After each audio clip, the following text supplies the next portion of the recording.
Hello everyone, my name is Trevor Liinamaa and I'm a first-year millwright apprentice at Valet and a graduate of Cambrian College's Industrial Millwright program.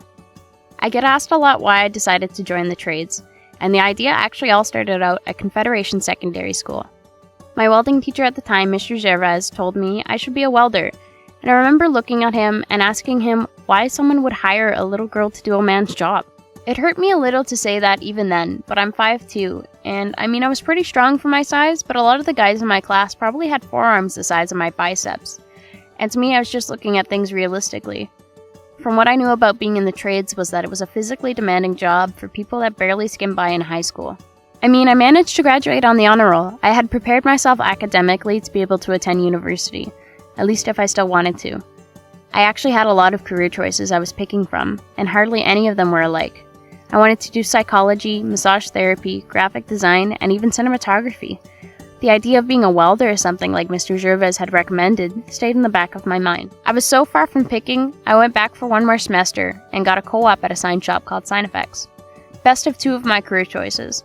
I could see what it's like to be a graphic designer in industry and see how it's applied by helping build signs, wrap cars, and surround myself in a trades-like environment.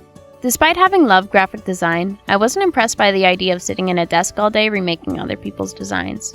Even though I'd actually gone to Skills Ontario in high school to compete for graphic design and video production, I didn't feel like the actual advertising industry was for me. I loved working at Sign Effects. I loved the work, being able to lift things that looked too heavy for me, the environment of being in a shop, moving all day and going home dirty. At the end of the co-op, I showed enough interest, they even offered me a job. While working there, I also worked at my local grocery store and even the CRA to save for college. During that time, I started thinking more and more about the trades. And although I was told to pursue welding, the one that stood out, the real Jill of all trades, was millwright. I figured if I didn't like my first year at Cambrian, I'd at least have a good idea what trade I did like, seeing as I had a bit of everything. But what does that mean, a little bit of everything? Well, when you go to Cambrian College for Industrial Millwright, you'll go through a number of classes. If you go to Cambrian, you'll overall have more classes than any other trade you could join, but you'll come out with a basic understanding of every single trade you might be interested in other than carpentry. You're given the opportunity to learn how to weld, learn electrical, how to rebuild pumps and engines, how to design hydraulic and program PLC systems, hoisting and rigging, precision measuring, bearings, machining, reading and drawing schematics, even laying out concrete, and dismantling and putting together conveyors. If you get great grades and remember everything you learn, it's probably as close to a basic understanding of engineering you can get for 2 years at college. And if all that terrifies you, but maybe even intrigues you a little bit, don't worry, because it all starts with learning how to use a file.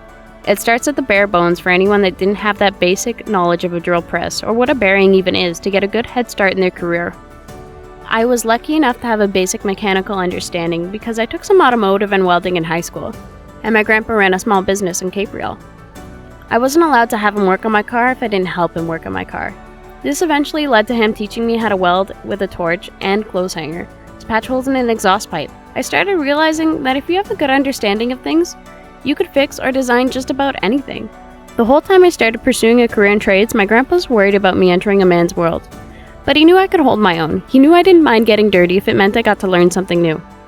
Luckily for me, my grandpa grew up with strong women. My great-grandmother of 86 years old was once featured on our local news for being a lumberjack. To this day, she does roughly 4 cords of wood a day. She raised 12 kids, ran a dairy farm, all while her husband was away at lumber camps. My grandpa then raised a strong woman of his own. My mother, who worked on his farm, was second-place arm wrestling champ in our whole grade 8 class, and could push a full wheelbarrow of cow manure up a 2x4. Her first car was the combination of 2 broken cars mixed into one. She was the one that taught me to change my oil, check my fluids, and rotate my tires in my driveway. But at the time my mom was choosing her career, trades wasn't an openly inclusive environment for women. My mom got told she was boy crazy for wanting to be in an automotive class. And although she had all this experience with farm equipment and her own cars, she wouldn't be given the open opportunity or even the encouragement to do a skilled trade like I was, who going into high school had absolutely no experience. Working on something used to give me a lot of anxiety. There was so much I didn't know and so many things I could mess up on, and what if no one could help me fix it? A lot of the boys in my automotive class had quads and sleds. Their dads pulled them into their garage and had them work on stuff. They had experience at home working on their own toys. I never had any of that. No one expected a girl like me to have to learn how to do a man's job, but that was a very common way of thinking at the time and was more or less the norm. At Cambrian, I grew so much more confidence in the trades. After my first year, I applied for a bursary with City Welding for $300 that came with a job offer for an apprenticeship. That involved an interview. During the interview, I expressed my interest in the trade, how I got into it, and how much my tuition cost. And after that conversation with Rob Bruetti, he changed his mind about the $300 bursary and awarded me with the full semester's tuition, alongside my new apprenticeship at City Welding as a millwright apprentice. I was honored to be the first woman they'd ever have working on the shop floor. I always loved the feeling of setting the standard for women after me, for showing a male-dominated field that this is what the future of women in trades can look like. This is what I'm working for. I remember speed walking to any job I did. I was so excited.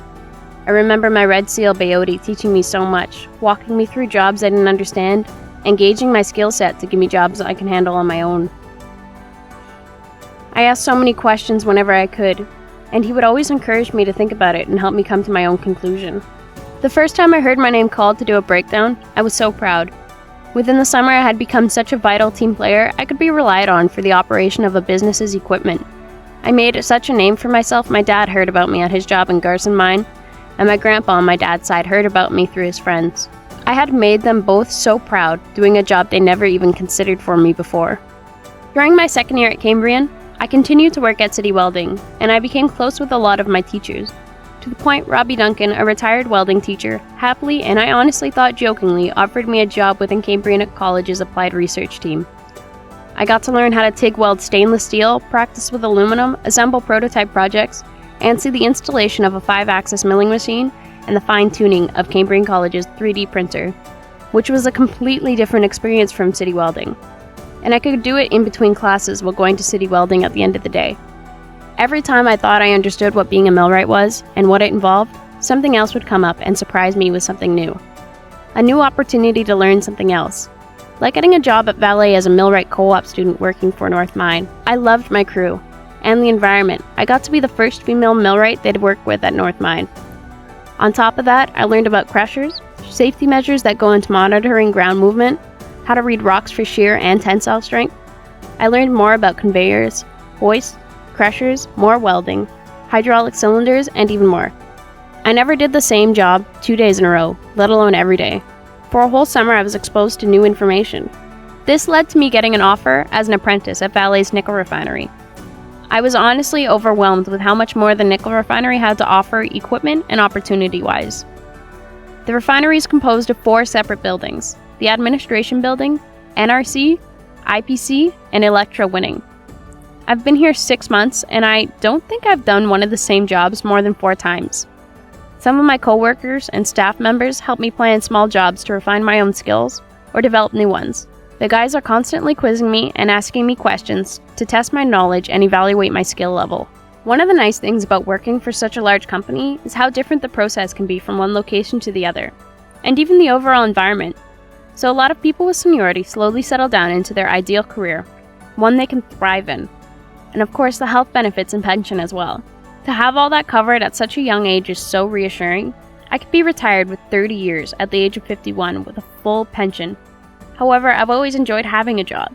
I can see myself teaching at Cambrian to continue to inspire young women to consider a career in the skilled trades. I hope I've managed to inspire you to help set the standard for women, to take the opportunity to be a trailblazer for the future of independent women in the trades. Thank you for taking the time to let me share my journey as a woman in trades. Hopefully you too will have an inspiring journey of your own.